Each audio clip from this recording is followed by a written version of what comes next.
안동 김씨의 세도 정치 아래 목숨을 부지하기 위해 상갓집 개 노릇을 하던 흥성 대원군. 그의 가슴 속엔 차가운 칼날이 숨겨져 있었습니다. 바로 자신의 아들을 왕으로 세우겠다는 광기 어린 집념이었습니다. 대원군은 전국의 풍수 대가들을 찾아다니며 가문을 일으킬 최고의 명당을 수소문했습니다. 권력에서 소외된 서러움은 땅의 기운을 빌려서라도 운명을 바꾸겠다는 처절한 투지로 변해갔습니다. 낡은 갓에 해진 두루마기를 입고 팔도를 누비던 그의 발걸음은 마침내 충청도 가야산에 멈춰섰습니다. 대원군은 당대 최고의 직관이라 불리던 신비로운 인물 정만인을 만납니다. 정만인은 대원군의 비범한 기운을 알아보고 두 군데의 명당을 제시하며 선택을 종용했습니다. 한 곳은 만대에 걸쳐 영화를 누리는 만대 영화지지이요. 다른 한 곳은 두 명의 천자, 왕이 나오는 땅 이대 천자지지입니다. 대원군은 조금도 망설임 없이 대답했습니다. 만대의 영화가 무슨 소용인가? 당장 내 아들을 천자로 만들 땅을 주게. 이대 천자지지, 그 이름은 조선의 끝과 대한제국의 시작을 알리는 거대한 예언의 시작이었습니다. 정만인이 가리킨 명당은 충남 예산 가야산 기슭, 유서 깊은 사찰 가야사의 5층 석탑자리였습니다. 부처를 모시는 성스러운 땅을 가문의 무덤으로 쓰겠다는 대원군의 결단은 파격적이고도 위험했습니다. 대원군은 집안의 전 재산을 팔아 가야사의 중들에게 뇌물을 주었고 끝내 절에 불을 질러 폐사시켰습니다. 무너지는 탑과 불타는 대웅전 불신보다 강했던 것은 자식을 왕으로 만들겠다는 비정한 부성애였습니다. 탑이 무너진 자리, 그 깊은 구덩이 속에는 조선의 마지막 운명이 함께 묻히고 있었습니다. 1845년 경기도 연천에 있던 대원군의 아버지, 남연군의 시신이 수백리 길을 지나 마침내 가야산 혈자리에 도착했습니다. 풍수적으로 이곳은 산맥의 전기가 꽃봉고리처럼 맺힌 연화부수형의 명당 중의 명당이었습니다. 대원군은 누가 묘를 파헤칠까 두려워 석화수백 끈을 부어 바위처럼 단단한 회격을 쌓았습니다. 이제 됐다. 하늘이 내 아들을 선택할 날만 남았구나. 대원군은 묘 앞에서 그렇게 읊조렸습니다. 흙으로 덮인 남연군의 관 위로 훗날 고종이 될 대원군의 어린 아들 명복의 운명이 싹트기 시작했습니다. 묘를 옮긴 지 불과 10여 년 만인 1863년. 철종이 후사 없이 승하하자 기적이 일어났습니다. 대원군의 차남 이명복이 조대비의 수렴청정 아래 조선의 제26대 왕고종으로 전격 즉위했습니다. 상가집 계해라 조롱받던 대원군은 이제 조선에 살아있는 권력이 되어 세상을 발 아래 두었습니다. 세상 사람들은 수군거렸습니다. 과연 직관 정만인의 말대로 가야산의 기운이 왕을 만들어냈구나.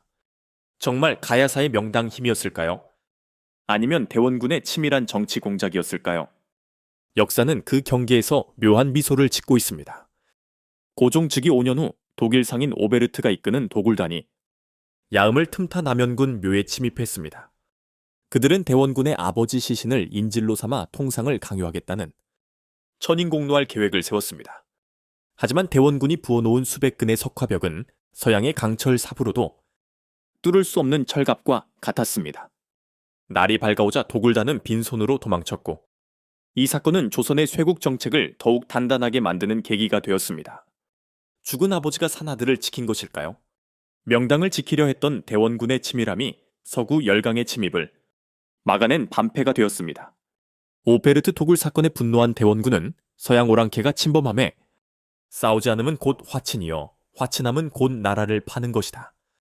명당을 지키려던 결연한 의지는 조선을 거대한 성벽 안에 가두는 고립의 정치로 변해갔습니다. 남연군 묘는 단순한 무덤이 아니라 조선의 대외 정책을 결정짓는 역사의 중심점이 되었습니다. 땅의 기운으로 얻은 권력은 이제 그 땅을 지키기 위해 세상의 변화를 거부하기 시작했습니다. 명당을 점지해 준직관 정만인은 대원군이 권력을 잡자마자 연기처럼 사라졌습니다. 일선에는 대원군이 비밀을 유지하기 위해 그를 제거했다고도 하고 일선에는 신선이 되어 산으로 돌아갔다고도 합니다. 그는 떠나며 이런 말을 남겼다고 전해집니다.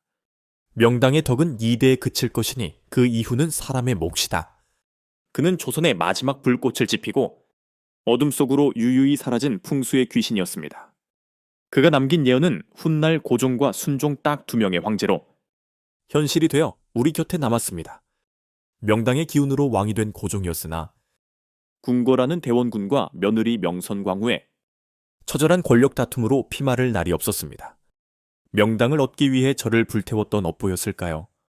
가문의 영광은 집안 싸움으로 얼룩지기 시작했습니다.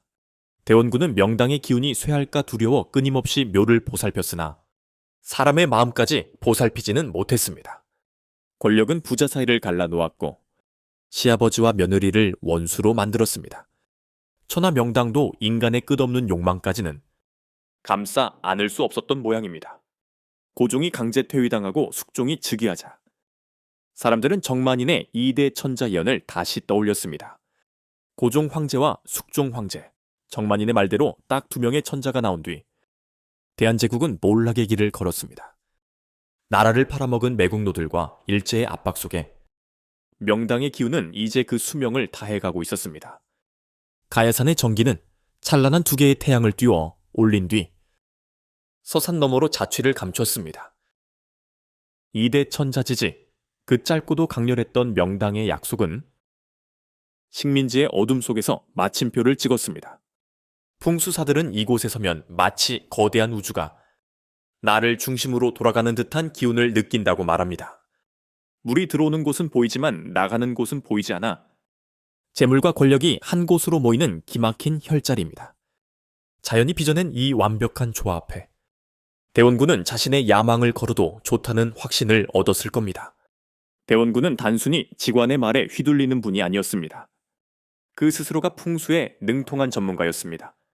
그는 여러 직관을 시험하며 그들의 실력을 검증했고 오직 정만인만이 자신의 마음속 깊은 곳을 꿰뚫어 보고 있음을 알았습니다. 땅의 기운은 속일 수 있어도 사람의 눈은 속일 수 없다. 대원군의 이 철저함이 명당을 찾아낸 힘이었습니다. 권력을 얻기 위해 땅의 이치를 공부했던 왕족.